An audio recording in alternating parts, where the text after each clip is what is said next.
आज एक नवीन प्रकरण सातारचे जयकुमार गोरे यांच्या बाबत एक अत्यंत गंभीर म्हणजे स्वारगेट पद्धतीचं प्रकरण आहे. ते स्वारगेटला जो प्रकार घडला तोच प्रकार देवेंद्र फडणवीस यांच्या मंत्रिमंडळात भाजपचे त्यांचे अत्यंत लाडके मंत्री जयकुमार गोरे यांच्या बाबतीत घडलेला समोर येतो.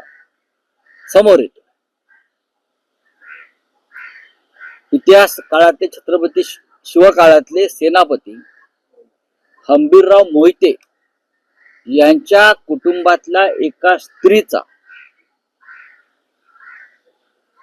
सरसेनापती हंबीरराव मोहिते यांच्या कुटुंबातील एका स्त्रीचा या मंत्र्यानं कसा छळ आणि विनयभंग केलेला आहे या संदर्भातली माहिती समोर आली.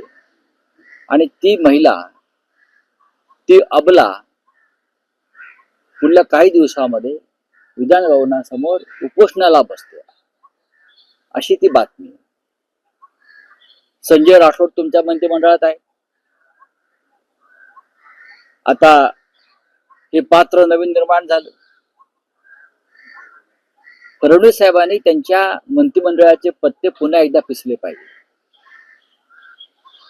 त्यांनी पुन्हा एकदा सर्व मंत्र्यांची झाडाझडती घेतली पाहिजे. आणि ही सगळी जी रत्न आहेत, ही किती रत्न आहेत, 14 रत्न आहेत का अजून काय रत्न आहेत मला माहित नाही, ही सगळी रत्न त्यांनी एकदा तपासली पाहिजेत की कोणाचं नक्की काय आहे. जयकुमार गोरे यांच्या बाबतीत समोर आलेली माहिती अत्यंत गंभीर आहे. महाराष्ट्राला काळीमा फासणार. एबीपी माझा, उघडा डोळे बघा नीट.